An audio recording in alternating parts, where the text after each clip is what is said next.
The bright lights of the U.S. Intrepid's main hall shone on the dozens of beings from across the galaxy. Humans in their crisp uniforms mingled with aliens of all shapes and colors. Among them walked Lieutenant Commander Daniel Green, his sharp eyes missing nothing. At 35, Daniel had the steady hands and watchful gaze of someone who had seen combat and lived to tell about it. "Another successful day of talks," Captain Olivia Warren said as she approached Daniel. "What do you think of our new friends?" Daniel smiled politely. "Still getting used to them, Captain. Some are easier to read than others." His attention drifted to a slender figure across the room. The alien had skin the color of a clear sky, with delicate patterns that seemed to shimmer when she moved. Lyra, the representative from Zephyr, stood slightly apart from the other guests. While she smiled and nodded at the right moments, Daniel noticed how her four-fingered hand kept touching the small device on her wrist. Excusing himself from the captain, Daniel circled the room, watching Lyra from different angles. 3 times now, he had seen her slip away during breaks. 3 times, she had returned looking slightly nervous. Most humans wouldn't notice the subtle changes in her face, the way her large, almond-shaped eyes darted around, or how the gill-like slits on her neck fluttered rapidly when certain topics came up. Security training or paranoia? Daniel muttered to himself. Either way, something wasn't right. That evening, as the reception wound down, Daniel followed Lyra at a distance. She walked quickly through the less crowded halls of the ship, looking back twice before entering a restricted area. Daniel waited 30 seconds, then used his security badge to follow. The computer storage section was dimly lit. Between the tall units that held the ship's data, Daniel caught glimpses of blue movement. He moved silently, the way he had been trained years ago. Lyra stood before a console, her long fingers dancing over the interface. A small device from her pocket connected to the system, copying files to itself. The information flashing across the screen made Daniel's heart beat faster. Defense plans, crew details, Earth's military capabilities. "That's classified information," Daniel said, stepping out from behind a server unit. Lyra jumped, her large eyes widening even further. The device clattered to the floor. "I should call security right now," Daniel continued, moving closer. "Give me one reason why I shouldn't." Instead of running or fighting, Lyra seemed to fold in on herself. She looked smaller somehow, her shoulders hunching forward. "Please," she whispered, her voice musical despite her fear. "Not what you think." Daniel picked up the device, studying it. "Looks like spying to me." "No choice," Lyra said. Her English was perfect, but hesitant. "They have my family." Daniel had seen fear in many forms, on many faces, across many worlds. This was real. "Who has your family?" he asked, his voice softer now. "My own people. Military faction." Lyra's eyes fixed on Daniel's face, searching for understanding. "They say humans are dangerous, that we must know your weaknesses. And you believe that?" "I believe my family will die if I fail." A small tremor ran through her slim body. "I am not soldier or spy. I am scholar of languages. That is why they sent me." Daniel should have called it in right then.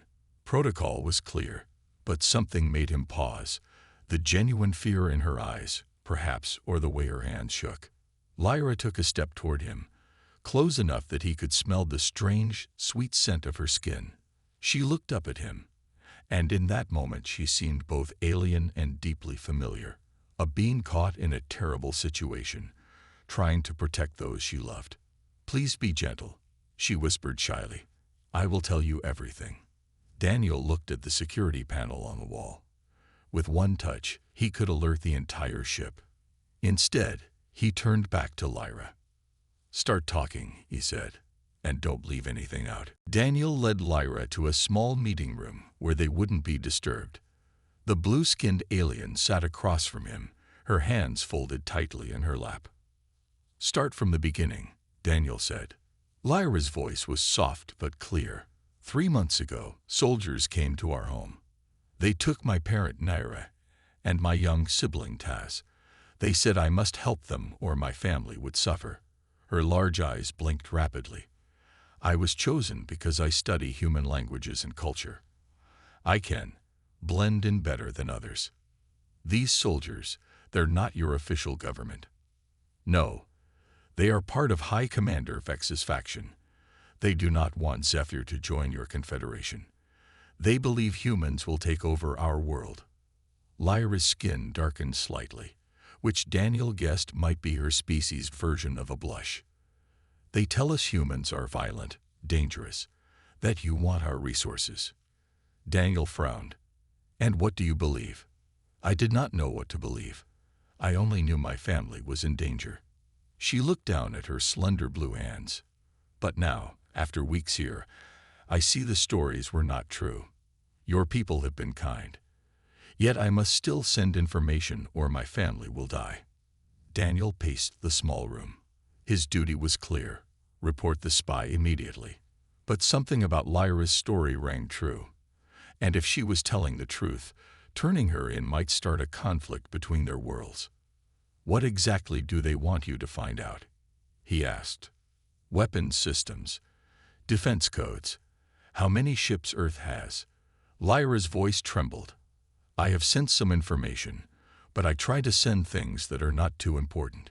Old data or things already known. Daniel stopped pacing. If you're caught, you know what will happen. Best case, you'll spend years in a prison. Worst case, this could cause a war. I know, but what choice do I have?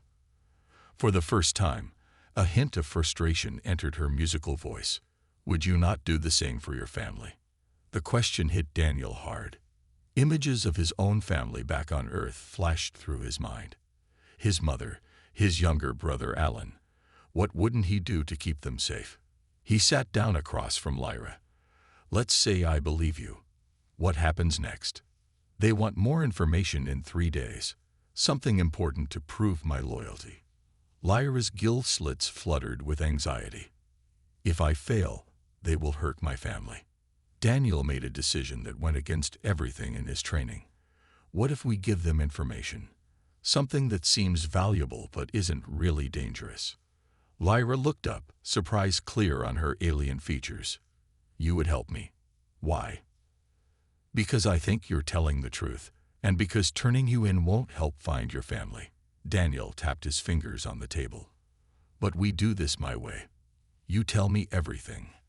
How you contact them, what they've asked for, where they might be holding your family. And if I agree, what happens when this is over? Daniel hadn't thought that far ahead. One problem at a time. First, we keep your family safe. Then we figure out how to get them free. Hope flickered across Lyra's face. You would do this for someone who was sent to spy on you. I'm doing it because it's right. Daniel leaned forward. But if you're lying to me, if this is some kind of trick, I promise you'll regret it. Lyra reached across the table, placing her blue hand hesitantly near his. I swear by the moons of Zephyr, I am telling you the truth. Daniel nodded slowly. Then we have 3 days to come up with a plan that keeps your family alive without selling out my people. And you trust me enough to try this. Trust is a strong word, Daniel said. Let's just say I'm choosing to believe you for now. But from this moment, you don't do anything without telling me first. Lyra's expression changed to something Daniel couldn't quite read. Was it relief, gratitude, or something more complex that his human mind couldn't understand? Thank you, she said simply. I will not betray your kindness. As they left the meeting room separately, Daniel wondered if he had just made the biggest mistake of his career, or taken the first step toward preventing a war. For the next few days, Daniel and Lyra played their roles perfectly. During official meetings, they barely acknowledged each other. Daniel stood tall and alert in his security uniform, watching over the diplomats. Lyra spoke softly with other representatives, her blue skin standing out against the gray walls of the U.S. Intrepid. But at night, they met in quiet corners of the ship. Daniel showed Lyra how to access old security reports, information that looked important but wouldn't put anyone in danger. Your language has so many strange expressions, Lyra said as they worked. What does it mean to pull someone's leg? Daniel smiled. It means to joke with someone, to trick them in a friendly way. And we are pulling the leg of the people who hold my family. Something like that, Daniel said, though there's nothing friendly about it. As they spent more time together, Daniel learned about Zephyr, a world with 3 moons and oceans so clear you could see 100 feet down. Lyra told him about cities built into massive coral structures and songs that her people sang that could carry for miles underwater. Lyra learned about Earth too. She was fascinated by rainforests and snow, neither of which existed on her warmer, drier home world. "I wish I could see real snow," she said one night as they finished preparing her next report. "In your movies, it looks like magic." "Maybe someday you will," Daniel said, surprising himself with how much he meant it. But their dangerous game grew more complicated when Commander Heather Blackwood called Daniel into her office. "Something I should know about, Lieutenant Commander," she asked, her face serious as she showed him a security report. Daniel's heart beat faster. "Mom, there have been unusual access patterns in our data systems. Someone's been looking at old security files." She studied his face. "Any ideas who might be interested in those?" "Could be a system error," Daniel suggested, keeping his voice steady. "Or maybe one of the new crew members doing research." Blackwood didn't look convinced. "I want you to look into it." Quietly. "Yes, Ma'am," Daniel said, knowing he had just been asked to investigate himself. That night, he told Lyra about the meeting. "We need to be more careful," he warned. "Blackwood is smart. She'll keep digging." Lyra's skin paled to a lighter blue. "What if we are caught? Your people will think you are a traitor." "Let me worry about that," Daniel said. "Have you heard anything about your family?"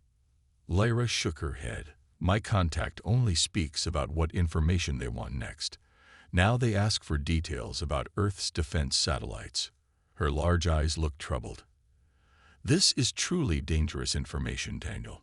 I cannot send false data about this." Daniel ran a hand through his short hair. "Then we need to find your family, and fast. Before they ask for something we can't fake." Their planning was interrupted by Daniel's communication device. A message from Blackwood. "Security breach in Sector 4.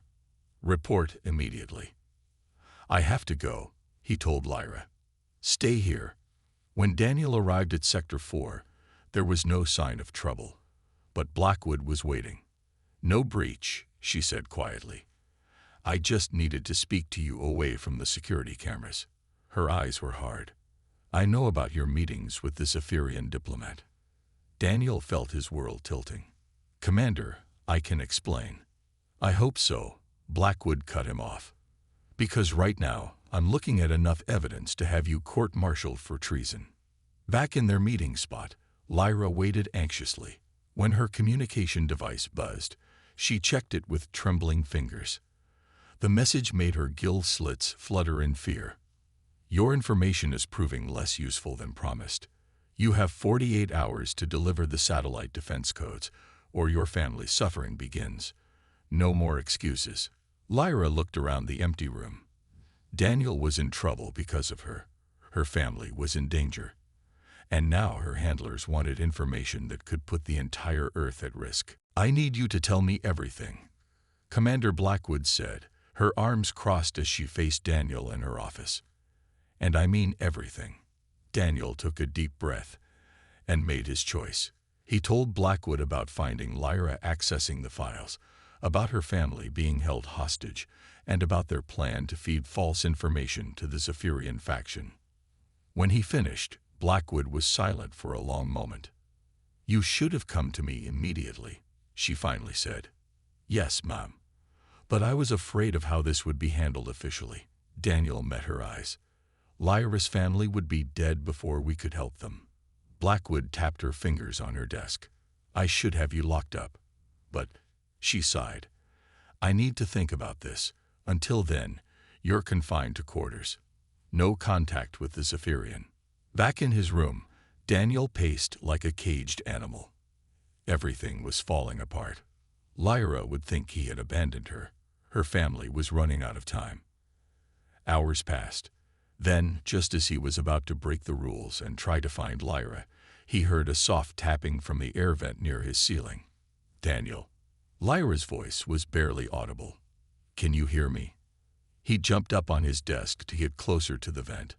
Lyra? How did you? Your ship's air system is not so different from ours, she whispered. Are you in trouble? Blackwood knows everything, he admitted. I'm confined to quarters. There was a pause. I received another message. They sent proof my family is still alive, but her voice broke slightly. They showed what will happen if I fail. They hurt my sibling Taz to prove they are serious. Daniel felt rage building inside him. Did they say where your family is being held? Yes, finally. A base on our third moon. It is a small military outpost, not on any official maps. Hope crept into her voice. If we knew someone on Zephyr who could help. Do you? Anyone you trust? My cousin serves in the central government. If I could get a message to her. Daniel was about to respond when his door slid open. Commander Blackwood stood there with 2 security officers. Step away from the vent, Lieutenant Commander, she ordered. Daniel had no choice but to comply.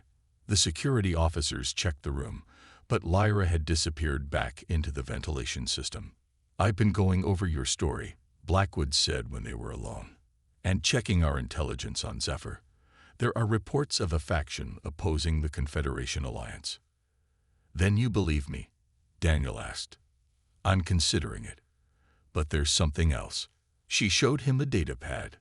Someone sent a message from our ship to a Zephyrian military frequency yesterday. It wasn't from the diplomat's quarters. Daniel frowned. What? That wasn't Lyra. She wouldn't. I know, Blackwood interrupted. Because according to our logs, she was in a diplomatic meeting when it happened. Someone else on this ship is communicating with the same faction. Daniel's mind raced. Another spy. It seems so. And they know about you and the Zephyrian diplomat.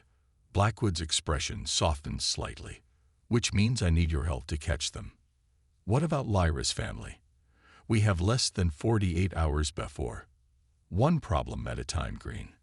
Blackwood held up a hand. First, we find our second spy.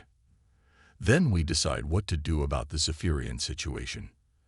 As they discussed possibilities, in another part of the ship, Lieutenant Gregory Phillips sent a coded message. Green and the Blue Girl have been discovered. Blackwood is involved now. Should I proceed with elimination? The answer came quickly. No. Watch and report only. New plan forming. Meanwhile, Lyra crawled through the ship's ventilation system, tears streaking her blue face. She had found a way to send a message to her cousin on Zephyr. Now she just needed to reach the communication room without being caught. Hold on, Taz, she whispered. Hold on, Naira. Help is coming. But even as she moved forward, part of her wondered, was Daniel now her enemy? Or was he still fighting for her, despite everything? We need to set a trap, Commander Blackwood said. She, Daniel, and 2 trusted officers sat in her private quarters where they couldn't be overheard. Our second spy is watching you both. Daniel nodded. How do we know who to trust? We don't, Blackwood admitted. That's why only the people in this room know the real plan. The door chimed, and Blackwood nodded to one of the officers to open it. Lyra stood in the hallway, escorted by another security guard. Her blue skin looked paler than usual, her large eyes wary as she entered. The Zephyrian diplomat has agreed to help us, Blackwood explained. In exchange, we're going to help rescue her family. Lyra's eyes found Daniel's. You told her everything. I had to, he said. And it's good I did. There's another spy on board. Blackwood pulled up an image on her screen. Lieutenant Gregory Phillips has accessed secured channels multiple times. He's been watching both of you and reporting back to someone. Lyra stepped closer to the screen. I have seen this man before. He was watching me in the dining area last week. We can use this, Daniel said. Feed him false information about what we're doing. Make him think we're still working separately. Blackwood nodded. Meanwhile, we need to contact your cousin on Zephyr without Phillips knowing. I have already sent her a message, Lyra admitted, through a personal channel that only our family knows. The humans stared at her in surprise. While you were confined, she explained to Daniel. I reached the communication room through the air system. Daniel couldn't help smiling. Resourceful. Very, Blackwood agreed, though she looked less amused. Have you received a response? Yes. My cousin Vela has confirmed my family is being held at the moon base. She has friends in the military who oppose Vex's faction. Hope brightened Lyra's voice. They can help, but they need time to prepare. Time we don't have, Daniel reminded them. The deadline is in 36 hours. Blackwood leaned forward. Then we need to buy time. Ms. Lyra, you'll send the information they requested, but it will be altered. Enough to pass initial inspection, but useless if they try to use it. And when they discover this, Lyra asked, by then, we'll be ready to move. Blackwood turned to the other officers. Lisa, Jason, prepare the shuttle. Minimal crew, unofficial mission. You're going to the moon base? Daniel asked, surprised. Not me. Blackwood shook her head. You are. With Lyra and a small team. Officially, you'll be on a diplomatic visit to the Arcturian outpost. Unofficially, we rescue my family. Lyra finished, her voice filled with determination. As the meeting ended, Phillips watched from down the hall as Lyra left Blackwood's quarters. He followed her at a distance, not noticing Daniel slip out behind him. In her room, Lyra prepared the altered data as planned. When she sent it to her handlers, they responded quickly. Information received. Your family remains safe for now. That night, as the ship slept, Daniel, Lyra, Lisa Martinez, Jason Powell, and Eric Bishop gathered at the shuttle bay. They wore civilian clothes, carrying hidden weapons and equipment. Remember, Daniel told the team, this is unofficial. If we're caught, Earth will deny knowing anything about this mission. We understand the risks, Lisa said. The others nodded. Lyra stepped forward. I cannot thank you enough for doing this. Your people have no reason to help my family. That's where you're wrong, Daniel said quietly. We have every reason. Because it's right. As they boarded the shuttle, Phillips watched from the shadows, sending one final message. Targets leaving on shuttle. Mission to Arcturian outpost is cover. They know about the moon base. The response was immediate. Kill them all. The small shuttle flew silently through space, its engines barely making a sound. Inside, Daniel checked his weapon one last time while Lyra studied a rough map of the moon base. My cousin says there are 20 guards, she explained. Most stay in the main building. The prisoners are kept here. Her blue finger pointed to a small structure on the edge of the base. Any defense systems? Lisa asked. Basic sensors and some automated guns. Lyra's large eyes looked worried. But there is good news. A meteor shower happens every night on this moon. The sensors will be less effective during that time. Jason checked the ship's computer. Meteor shower starts in about 3 hours. That's our window. Eric, the youngest of the team, looked nervous but determined. What about Phillips? If he warned them we're coming. We stick to the plan, Daniel said firmly. Blackwood will handle Phillips. Our job is to get in, find Lyra's family, and get out. As they approached the moon, they stayed hidden behind its larger neighbor. The base was on the far side, out of sight from Zephyr. Perfect for keeping secrets. Time to suit up, Daniel announced. They put on their gear, lightweight armor that would stop most weapons, helmets with night vision, and small jetpacks for moving in the moon's low gravity. Lyra struggled with her helmet, not designed for her alien head shape. Daniel helped her adjust it. Nervous? He asked quietly. Yes, she admitted. What if they moved my family? What if this is a trap? Daniel placed a hand on her shoulder. One step at a time. That's all we can do. When the meteor shower began, they'd made their move. The shuttle landed silently 2 miles from the base. They moved quickly over the rocky surface, using the jetpacks in short bursts. "Guards at the main entrance," Lisa whispered, pointing through her scope. "2 of them." "As expected," Daniel replied. Eric, Lisa, create a distraction at the south wall. "Jason, you're with me, and Lyra." The team split up. Minutes later, an explosion rocked the south side of the compound. Alarms blared as guards rushed toward the sound. Daniel, Lyra, and Jason sprinted to the prison building. The lone guard never saw them coming. Jason's stunner dropped him silently. "This way," Lyra said, leading them inside. The prison was small, with only 4 cells. The first 2 were empty. At the third, Lyra gasped. Inside was an older Zephyrian with darker blue skin, sitting motionless on a bench. "Parent Naira," Lyra called. The figure looked up, eyes widening. "Lyra, how?" Jason worked on the lock while Daniel kept watch. The cell door slid open, and Lyra rushed to embrace her parent. "Where is Taz?" Lyra asked urgently. "The last cell," Naira said, voice weak. "They took him for questioning an hour ago. They might have brought him back." They hurried to the final cell. Inside was a younger Zephyrian, slumped against the wall. His blue skin was marked with dark patches, bruises, Daniel guessed. When the door opened, the young Zephyrian looked up fearfully.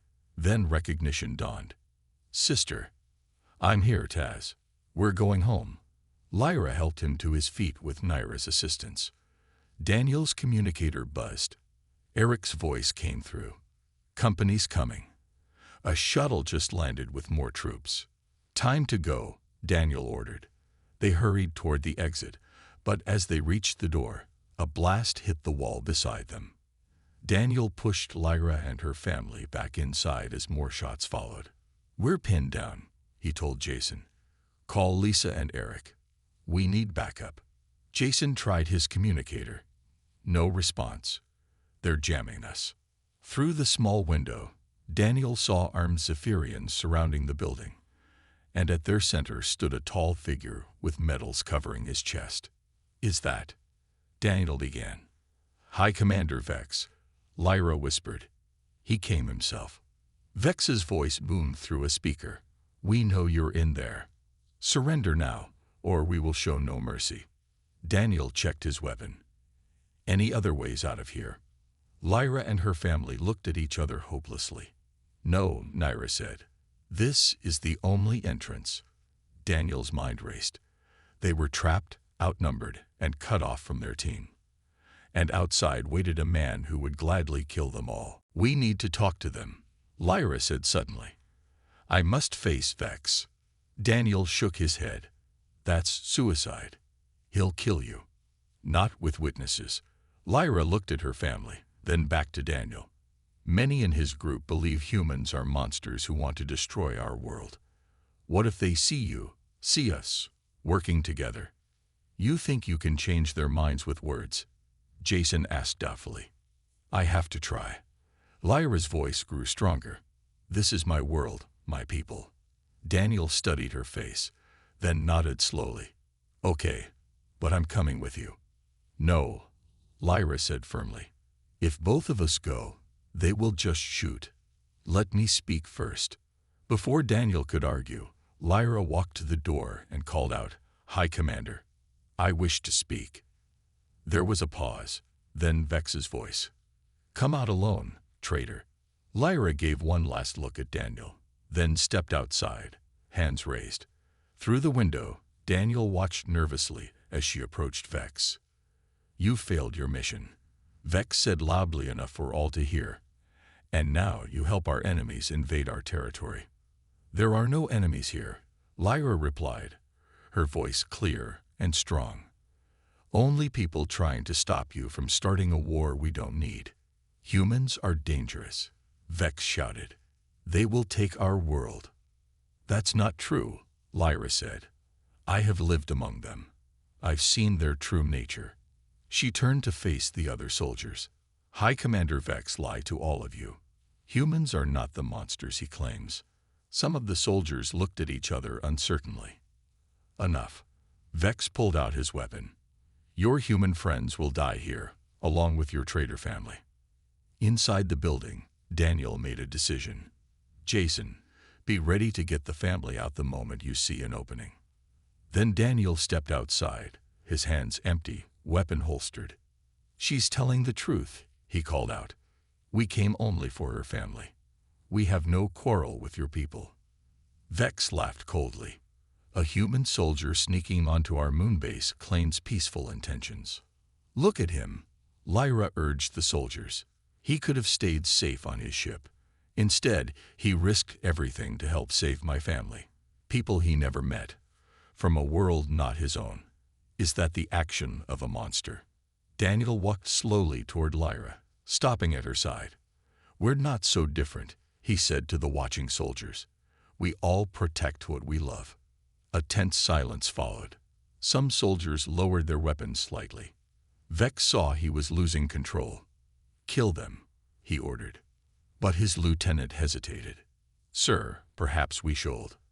With a roar of anger, Vex fired his weapon, not at Daniel or Lyra, but at Naira and Taz in the doorway. Daniel moved without thinking, pushing Lyra down and throwing himself in the path of the blast. Pain exploded in his shoulder as he fell. Chaos erupted. Jason pulled Naira and Taz back inside. Several soldiers tackled Vex, forcing his weapon away. Then a new sound filled the air. Engines. Lisa and Eric appeared on a ridge above them, piloting a stolen Zephyrian vehicle with its guns pointed at Vex's troops. Stand down. Lisa's voice boomed through the vehicle's speakers. Most of the soldiers dropped their weapons, including those holding Vex. Lyra knelt beside Daniel, her blue hands gentle on his wounded shoulder. You saved my family. Couldn't let him win, Daniel said through gritted teeth. Hours later, aboard the shuttle heading back to the U.S. Intrepid, Daniel's wound had been treated. Lyra sat beside him, her family safe in the back of the ship. What happens now? Daniel asked quietly. My cousin says Vex will face trial. Many officers have turned against him. Lyra's expression was hopeful. And the legitimate government wants to thank you, all of you, for your help. Just doing what's right, Daniel said with a small smile. You humans say that often, Lyra observed. When I first came to your ship, I whispered, please be gentle, because I feared you. I was wrong to fear. Daniel looked at this alien being who had become so important to him in such a short time. What's next for you? I would like to stay, Lyra said softly. As a proper diplomat this time, there is much our worlds can learn from each other. As the shuttle approached the ship, Earth came into view through the window, blue and beautiful against the darkness of space. Beside it, their two different species sat together, no longer strangers.